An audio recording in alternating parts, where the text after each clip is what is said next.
man stands before a block of stone with a chisel in his hand, and for a moment, nothing has happened. The stone is still stone, heavy, mute, indifferent. It has no opinion about the age. It does not care about manifestos, market research, or the anxious little weather reports of the internet. It waits with the patience of the earth itself. Then the hand moves. Metal touches mineral. A small white wound opens in the surface. That first cut is more serious than it appears. It is a declaration that the visible world has not been exhausted by usefulness. It says that matter can bear meaning. It says that the hand can obey an inward order and bring it outward into weight, contour, line, shadow, and permanence. It says that the soul is not condemned to remain an invisible ache. Modern man is full of invisible aches. He feels, though he often cannot say it cleanly, that ordinary life is too thin. He senses a grander order pressing against the walls of the day. He feels it in ruins. He feels it in music. He feels it in old houses, where even the stair rail seems to remember hands now buried in churchyards and family plots. He feels it in a face painted with greater care than the office spreadsheet permits. He feels it when a room is arranged with dignity, when a table is set properly, when a coat is cut with grace, when a street corner is built as though human beings are creatures with memory, rather than delivery addresses with cholesterol. He feels the invisible world. What he lacks is a material gate.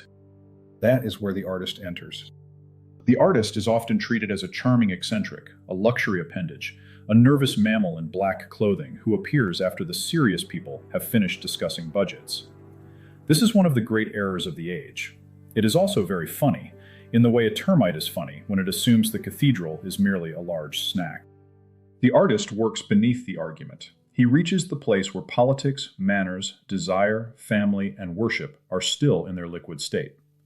Before a people votes, before it builds, before it marries, before it teaches its children what deserves sacrifice, it carries an image of life. Some picture of man governs the whole thing. Every society has one. It may deny this with paperwork, and modern society does enjoy hiding metaphysics under filing cabinets, but the picture remains. A people does not live by policy alone. It lives by images powerful enough to organize desire. The real argument is rarely about tax rates, traffic plans, school boards, zoning codes, or the placement of ugly benches that look like anti-human farm equipment. Those things matter. Of course they matter. Yet beneath them is a more severe dispute. What is man? What is he for? What shape should his life take? Is he a creature of appetite, production, memory, rank, duty, assent, worship, family, discipline, tenderness, greatness? Is he a soul with a body, or a consumer with a pulse? Modern life has nearly perfected the art of hiding this question. It speaks in metrics because metrics are less embarrassing than metaphysics. It says data when it means desire. It says access when it means authority. It says outcomes when it means moral order. A nation can pave its old streets with neutral language, then act shocked when nobody feels at home. The accountant arrives, measures the ash, and declares the hearth improved. He has a graph. The graph is confident. The graph has never warmed a child's hands. The artist works at a lower level and a higher one. He gives shape to what people already love but cannot yet name. He makes the inner weather visible. A Gothic soul does not begin with a political program. It begins with stone, shadow, height, mourning, splendor, discipline, and the strange comfort of severity. It begins with the sense that death should not be hidden behind pastel slogans, that beauty should have vertical force, that life should contain some cold, marble surface against which sentimental mush finally breaks its little ankle. Someone must make those things present.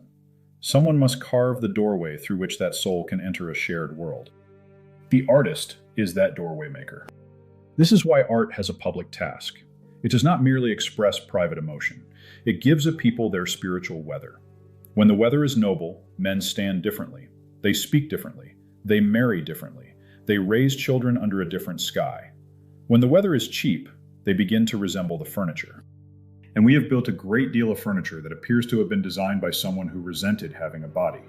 The invisible must become visible before it can become common. A longing with no form remains trapped in the chest. It becomes mood, taste, complaint, or costume. It becomes the quiet conviction that something is missing, followed by 3 hours of scrolling through objects made to exploit that conviction. The soul knocks at the wall. The market sells it a poster. The artist, at his best, refuses that bargain. He takes the pressure of the unseen and gives it weight. He builds the gate. Older societies understood this with greater sanity than ours. They knew that invisible order needed visible care. The sacred did not float vaguely over life like a motivational cloud. It stood somewhere. It had a place, a gesture, a garment, a vessel, a threshold, a song, a calendar, a posture of the body. The priest stood before an altar. The craftsman shaped vessels worthy of the rite. The builder raised walls that trained the body into reverence. The mother laid the table. The father repaired the gate. The dead were given stones with names. The living were given customs with edges. Religion and art were distinct, yes. They were not strangers. They were cousins with a serious inheritance dispute. Modernity divided them with paperwork. Religion was sent into private belief. Art was sent into galleries, studios, grant committees, grant statements, grant revisions, and the fluorescent waiting room of therapeutic self-display. The result was predictable. Faith lost much of its material grandeur. Art lost much of its spiritual authority. Both were left thinner than their ancestors, like noble houses converted into coffee shops with exposed pipes and a small sign explaining that the exposed pipes are part of the concept.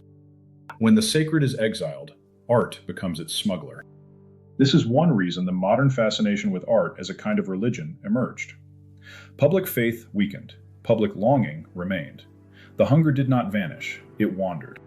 The romantic poet standing before a mountain. The composer pressing sorrow into form. The painter of mist, ruin, sea, and face did not invent spiritual desire. He discovered it roaming without a home. He found it outside the old doors, cold and still dressed for ceremony, trying to remember where it had been sent. So the artist became the guardian of thresholds. He stands at the point where ordinary matter begins to glow with more than ordinary meaning. Wood becomes a table where a family remembers its name. Cloth becomes vesture. Stone becomes memory. Sound becomes assent. Image becomes witness. A doorway becomes passage. A garden becomes patience made visible. A room becomes moral instruction with wallpaper. This is not decoration in the shallow sense. Decoration in the shallow sense is what a tired person buys at a discount store to disguise the fact that the room has no soul. Ornament in the deep sense is order becoming visible to the senses. It is meaning accepting a body. The artist does not replace the priest. That road leads to vanity with candles. The artist has no right to declare himself the center of worship. The moment he does, his work begins to smell of incense and narcissism, which is a regrettable blend. Art can become idolatry when the maker uses beauty to enthrone his own appetite for importance. The artist, as priest of the visible world, must remember the word of. He serves the visible world by disclosing its upward reach. He does not demand that the visible world kneel before his private mythology. Yet the artist can prepare the ground. He can restore the habits by which a people becomes capable of reverence again. He can train the eye to bow before the soul remembers how. He can make matter speak with such seriousness that even the skeptical man falls silent, if only for a moment, and that silence may be the first honest thing he has done all day. This is why the modern obsession with self-expression is so small. There is truth in self-expression. A man must speak from somewhere. A painter cannot escape his own eye, and a poet cannot borrow someone else's wound and expect it to bleed convincingly. Yet modern art talk often begins and ends with the artist's feelings. The creator is encouraged to express himself, assert himself, reveal himself, brand himself, and perform the little dance of wounded originality before the bureaucratic altar. The result has been a great deal of sincerity with very little majesty. Sincerity alone is not enough. A toddler is sincere while pouring juice into a piano. The act may be emotionally authentic. The piano will still object, with the deep sorrow of Western civilization compressed into middle C. The self is poor clay when it refuses the world. A serious artist does not merely empty his interior life into the public square. He receives a world, purifies it through form, and returns it with greater clarity. He is less like a diary and more like a lens. The difference matters. A diary can expose a wound. A lens can show a kingdom. The old view of art was larger because it placed obligations on the maker. He owed something to the dead, whose symbols gave him a language before he had a signature. He owed something to the living, whose imaginations he could strengthen or poison. He owed something to the unborn, who will inherit the artifacts left behind after the manifestos have grown mold and the grant panels have dissolved into committee dust. The maker is never alone. Even when he works in a quiet room, he stands among ghosts and descendants. The dead watch him from the shelves. The unborn wait in the walls. His own age buzzes outside the window, demanding content, novelty, scandal, and speed. His task is to refuse the buzzing without becoming precious. A hard assignment. Every age has its own mosquito. A culture that reduces art to self-expression produces creators who mistake confession for construction. They expose themselves without forming anything others can inhabit. They become curators of private weather. Storm today, fog tomorrow, several tasteful clouds next week. The public is asked to admire the forecast. But the higher office of the artist is communal. He gives form to a shared vision of life. He makes the world more inhabitable for those who recognize that vision. This is why certain books, buildings, films, songs, and handmade objects create communities around them. People are not admiring technique alone. They are recognizing a homeland. That recognition is powerful. A boy reads a story and suddenly knows that courage has a color. A girl hears a piece of music and learns that sorrow can stand upright. A family walks into an old church, or an old courthouse, or a town square with a fountain and a clock, and something in the body understands what the lecture had failed to teach. The visible world has made a claim. The artist says in matter, "Here is the world your spirit was seeking." Then others gather. This gathering is one of the quiet engines of civilization. A people cannot share what nobody has shaped. Longing by itself is unstable. It can turn inward and rot. It can become sentiment, costume, consumer appetite, or ideology with better lighting. The soul wants greatness, but it often buys merchandise. Such is man, after the fall and after the algorithm, a creature capable of prayer and promotional bundles. Art rescues longing by giving it discipline. Consider the young person drawn to Gothic beauty. At the shallow edge, he may wear black, listen to dramatic music, and cultivate the facial expression of a disappointed raven. Fine. Youth is allowed some theatrical incompetence. It is one of the few remaining rites of passage not yet managed by a software dashboard. At his best, though, he wants more than costume. He wants a world where death is remembered, beauty is severe, and life has vertical meaning. He wants rooms with shadow, music with depth, language with bone, and ritual strong enough to carry grief without turning it into content. Left alone, that instinct becomes pose. Given architecture, music, books, images, manners, and disciplined practice, it becomes a school of perception. The difference between pose and order is form. That is the social work of the creator. The artist takes an interior pressure and gives it a shape others can enter. The painter does this through image. The composer does this through sound. The filmmaker does this through atmosphere. The craftsman does this through objects that teach the hand and eye to expect dignity. The tailor does it through the body's public language. The architect does it through the rhythm of walking, entering, waiting, gathering, and departing. Each one makes belonging possible because each one gives the group something to gather around. A community without artifacts remains abstract. It may have slogans, it may have meetings, it may have a website with a mission statement written in the usual beige fog. But until it has objects, songs, spaces, garments, images, customs, and gestures, it remains a theory looking for a body. This is why online aesthetic subcultures matter more than respectable adults want to admit. Their crude beginnings often hide a serious instinct. Young people are trying to form shared worlds through color, texture, music, symbol, mood, and ritualized display. Many of these worlds are immature, some are silly, some are consumer costumes assembled out of platform recommendations and midnight purchases. Some are fetishes wearing eyeliner and pretending to be metaphysics. Fine. So are most beginnings. The little oak is not less real because it looks like a twig with confidence problems. The question is whether the impulse can be raised. Can the aesthetic move from costume into order? Can vibe become form? Can a scattered hunger be given a house? That is the work. That is the calling. The artist must lead the aesthetic upward. He must teach the young soul that black fabric is less interesting than mortality, that old books are less important as props than as bearers of memory, that candlelight is not a personality, that beauty demands obligation. A coat can become a costume. It can also become a first lesson in public dignity. A bedroom can become a cave of fandom. It can also become a small academy of attention. The difference lies in the rule of form. Matter remembers what theory forgets. Postmodern suspicion trained a generation to distrust grand stories, hierarchy, symbol, inheritance, authority, and stable meaning. It was very proud of this, as vandals often are when they find a thesaurus.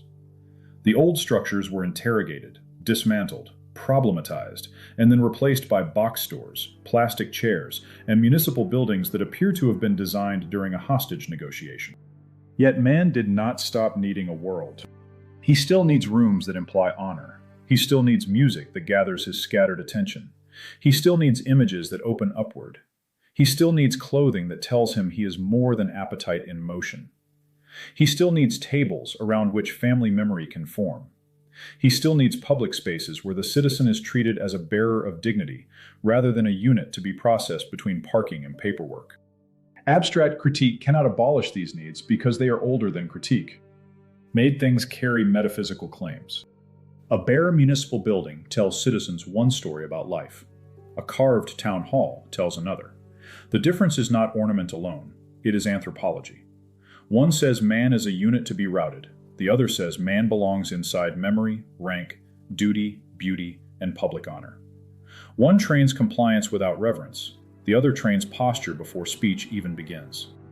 The same is true of a school. The same is true of a kitchen. The same is true of a nursery, a church basement, a library, a train station, a coat, a cup, a book cover, a street lamp. Every object instructs. Every surface teaches. Every public form either raises the person who encounters it or quietly lowers his expectations. We have lowered expectations with tireless administrative zeal.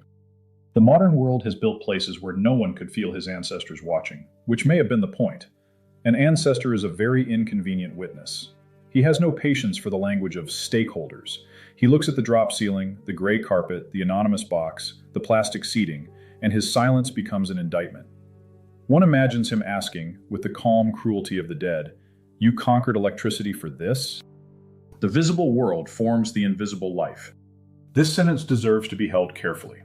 If you put a child in rooms without grace, give him screens without silence, music without depth, clothes without dignity, streets without memory, and objects designed only for disposability, you have already taught him a metaphysics. He may never read a philosophical argument in his life. No matter. The chairs have catechized him. Ugliness forms people too. This is one of the truths our age refuses to face because the admission would be expensive. If beauty forms the soul, then ugliness also forms the soul. If ordered matter trains reverence, disordered matter trains restlessness, contempt, impatience, and cheapness. The built world is not a neutral container for private beliefs. It is an active tutor. It teaches all day without asking permission. The recovery of spirituality through art begins with this recognition. Matter is never neutral. The sacred world returns through made things. This does not mean every object must be grand. A wooden spoon can carry more sanity than a luxury apartment filled with sterile objects having a nervous breakdown in beige. A repaired chair can teach more fidelity than an expensive room arranged for photographs and emotional frostbite. The sacred returns when matter is treated as a bearer of meaning. The kitchen towel, the workbench, the porch light, the book, the dress, the cup, the garden gate, the family photograph, the little shelf of inherited things. These are small gates into a thicker world. The artist sees this first. He sees that matter is waiting to be raised. He sees that form is not an afterthought. He sees that the common world has been starved of signs and then blamed for its weakness. He knows that a people cannot be argued into belonging while their environment whispers exile. Still, the artist must recover discipline before he can recover authority. The priest of form must first submit to form. Here the modern artist often fails. He wants the public office without the apprenticeship. He wants authority without obedience. He wants originality without inheritance.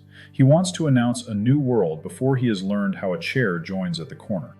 The cult of raw originality has damaged artists by flattering their weakest instincts. It tells them every boundary is oppression. It tells them every inherited pattern is suspect. It tells them novelty is greatness. Then it leaves them alone with a blank canvas and a vocabulary borrowed from committee minutes. This is cruelty disguised as liberation. Form is not a cage. Form is the body through which spirit acts. Without form, the spirit disperses like incense in a parking lot.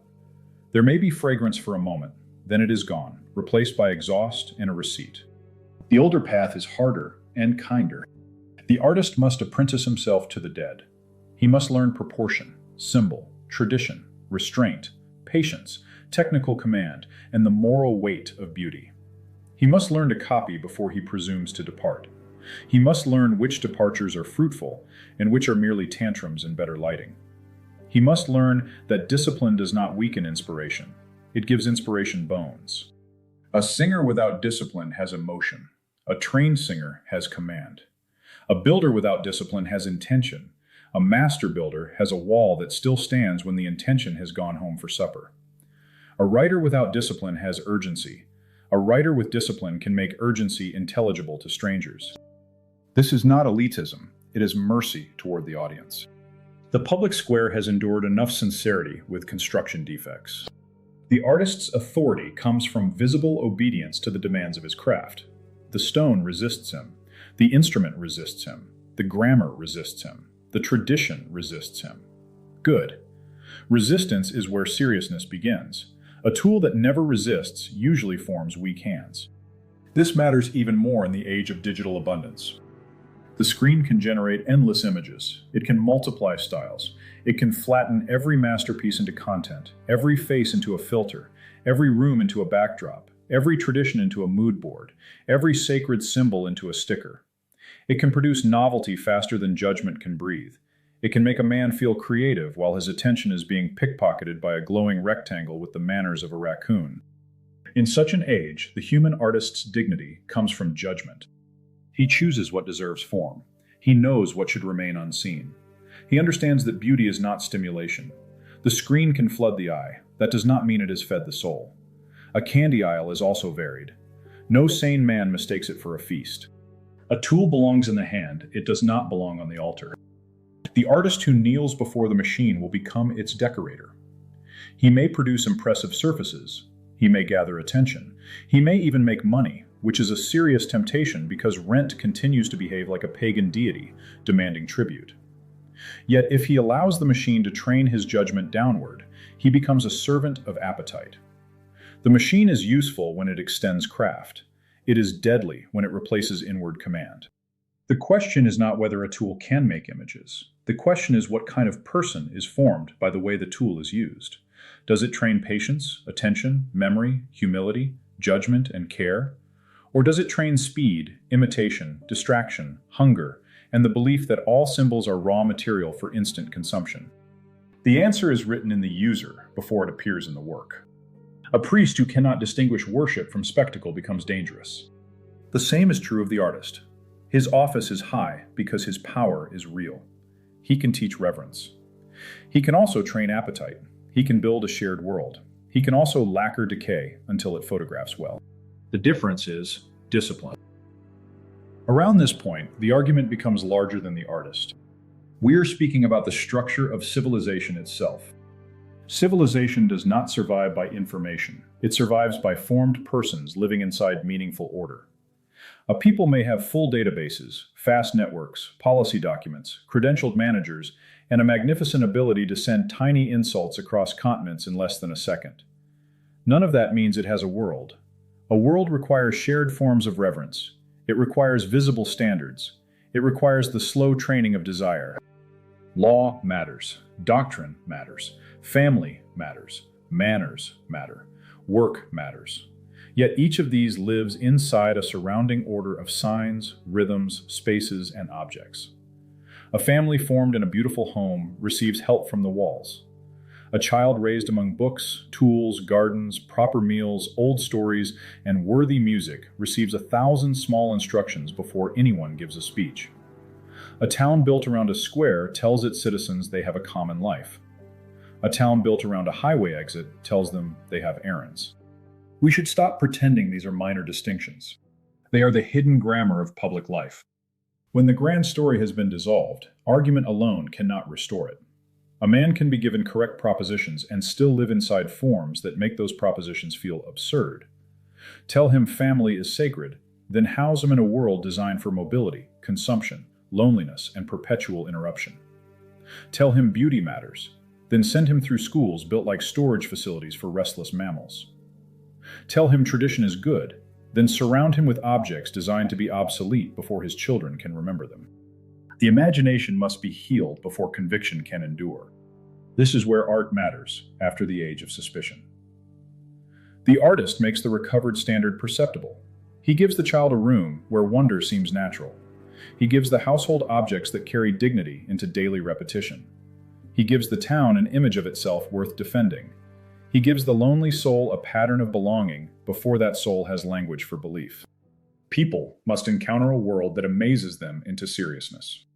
Beauty prepares obedience because it shows that order can be loved. This is a hard sentence for modern ears because obedience has been made to sound like humiliation. Yet every craft teaches obedience. The violinist obeys the instrument. The gardener obeys the seasons.